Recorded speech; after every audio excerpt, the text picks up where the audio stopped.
You are your intentions. You are relating on a brainwave length energy activity, synaptical activity, spiritual mind activity, hormonal activity, pre-hormonal activity of what the game you're in, the environment you're in, the chemical constructs that you're in, filled with many different narrative codes, subtle codes, non-subtle codes, surface level codes, mid-range code, in-between codes, real codes though. So so what is that? What is that even worth? Because in the crux of it, our intentions are really navigating and dictating where we're going as far as a life's soul's pursuit, a soul's life pursuit. Our intention and how that's being quote unquote tested and weighed and measured end quote. It's through the middle plane, and just to if we descend, that doesn't necessarily mean good or bad. We're just on a different mission because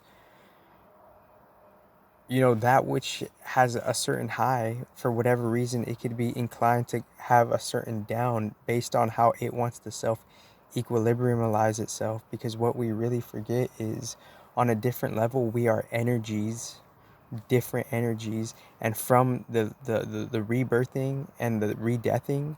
for some reason we have a different hand of the cards. We have a different hand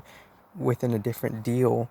based on a different like setting stage of a life. And the similarity of this life is the earth, and even the year. But there's different complex positionings on how we started with the seed that we have, with the ancestor seeds that we have. That's what makes us diverse. But how to have faith in God, like no matter what, is like, because if on one footnote, on one very significant pivotal footnote, if at one like spiritual woo woo point is to kind of more or less master or practice or become attuned to or attuned with, is to just like somehow let everything be and let go of control. But that's the thing, we're always with that morality stream of its own, somewhat of a challenge, a particular challenge. And that particular challenge, it's expressing itself on what parts of our body consciousness and our body's unconscious and our mind's conscious. What part of it is like governing and filtering through how it's reacting to the different types of change within change, or how it's reacting to different types of notions of energetic moralities that the psychological mind has to more or less adapt to within the chemical environment that we're in. Because we're all predicated upon like, or the deeper algorithm is predicated upon like where, like, it's like, okay, to wind it back a little, it's like what dictates to where we go based on the different dualities and components and factors of ourselves, what we could actually be, what we're needed to put equilibrium to, or a certain we're so powerful, like for us to be put in the situation, our human self, there's different strength in different parts of ourselves, and like our human self is being put to the test of strength, just to be here, just to be on this like whirlwind of a roller coaster. That's something of a test. So it's like God's, like, what would you say God's ultimate test is? Well, obviously that could be like subject to the perceiver, obviously, but whatever rings true to you, that I'm sure there could be some mutual resonance. Maybe like one of God's ultimate tests is just to like see if we trust God, or see if we trust the all, like the beyond all the possibilities. Because what we fail to realize, and what we tend to forget, is like, no matter what, there's still a different, altered, higher, you know living state of a mechanism that's preserving everything. So no matter what our growing position and all the downfalls and the highs of that, as we evolve, eventually, as we're like having different evolutions within ourselves, within a new evolution of this plane, we're growing into that. We're growing into the potential, which is like, it's kind of like a hard gift in itself, because no matter what, even like before we were born and after we die, there's still some mechanism in the universe, respectively, that's preserving us, you know? So it's like, no matter what position we're in, no matter like, all the slip ups, or like all like, the dark nights you could have, in the shifting pivotal moments of like your endless life with endless pages, respectively, there's always a new epiphany to be had on like the even once we get through those dark nights and we've fallen, and our this life, for whatever unfortunate reason, is just reaches a unique conclusive termination, then there's still a chance that like it could be better next life. And if it's better next life, something's ultimately intellectually like facilitating that, 555 on the clock. But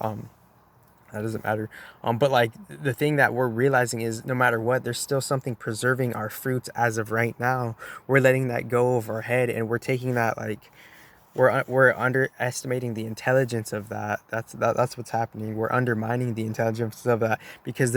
for something to have a mechanism to preserve it all, and we're still breaking it down and deciphering that. That's a pretty hefty like thing to like exchange and be a part of without us knowing it. So like, I think God's one of God, and there was a different reason for this proposal statement, is like or a question, I mean, is like, what is God's ultimate test for us? Maybe he's just seeing if we like, have faith and trust in him, or whatever vernacular you would like to use, because in the midst of it, like after we're like the energies of us in the future, they're being facilitated and supported and assisted by something that we're calling a pure source, purified, ultimate, perfect creator, that we're so far away from on an energetic level and a spatial time location level. Maybe paradoxically not to the God itself, but like I'm talking about the source God, regardless of like the vernaculars and the titles in this channel, just because like I want to keep it unbiased of like what like just directing like God's intelligence to like how it's connecting to like really legitimately all things, respectively. And maybe that could be God's like one of God's ultimate tests, to see like, aside from what position we're at, aside from what status and title we're at, like there's still like somehow like sometimes there's like on a big probability level, there's tomorrow to look forward to,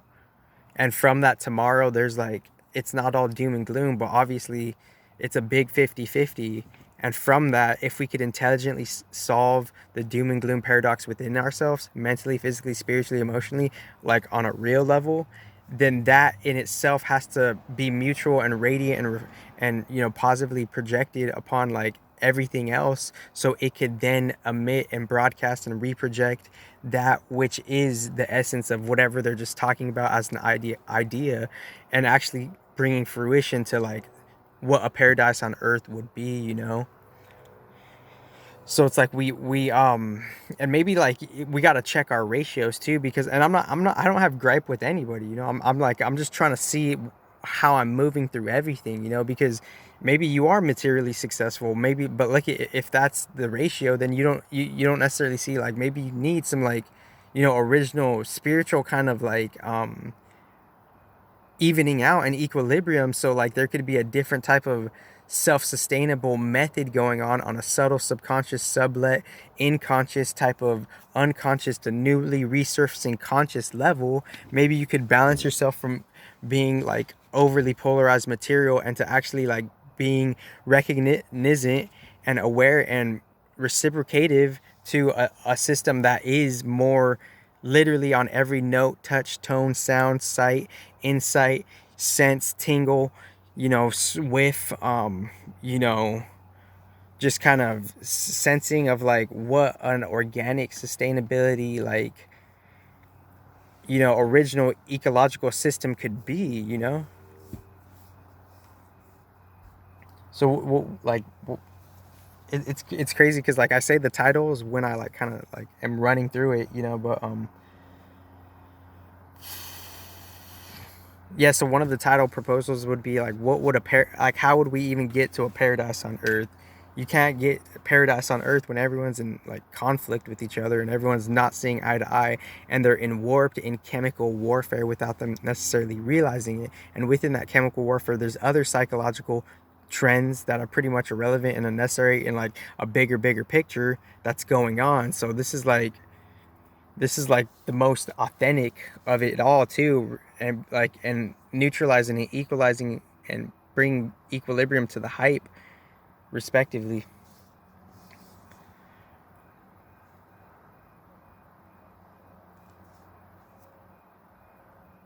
And every percentage counts in the broad range of percentage.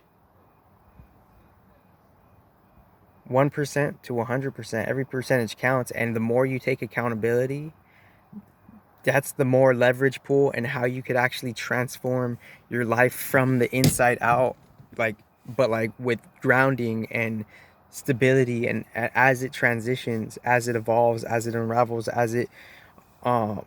unleashes, etc., etc. So the more percentage we have as we live with the moral ethical, the moralistic principles, the principles of morality, as we have that in a subtle turn of events, it's empowering our original organic spiritual bodies, the 15 layers of the body, the main, however many bodies you want to say there are, because we're ever evolving. So you can't necessarily say like there's this many layers or that many layers, or maybe you can, but like within that, what fertilizes that, what flowers that, what flourishes that, what is that which is like bringing what's powering the sun, what's bringing the enrichment to begin with amidst the chaos in itself. I think it's just like a higher God being allowing the extreme dualities, and he allowed the extreme dualities and has some influence when he feels like he wants to, influences based on the reciprocation he gets from that, wanting the earth wanting to influence. And that's how the earth in itself becomes more radiant and enriched, is when the reciprocation support is recognized and it's more engaged and dynamic. Every second engage with God, whatever that is for you, in gratitude, in principle, in morality, in ethicality, in authenticity and integrity, in the highest clarity, in the highest intuition, and the highest love.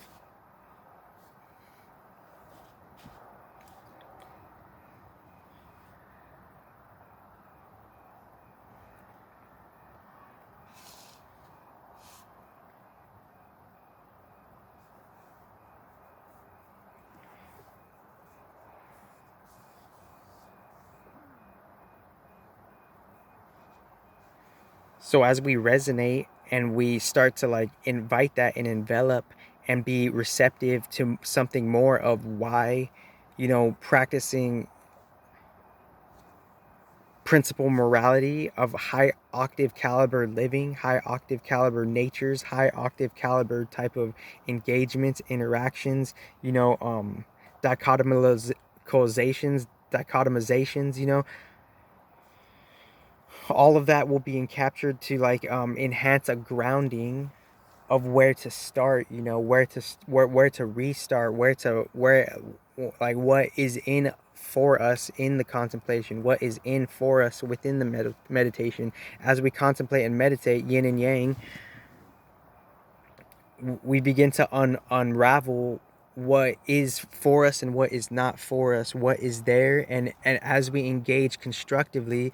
the beneficial engagements will enrich our original spiritual bodies on the most simplest beneficial level possible, if you just read between the lines. Thank you.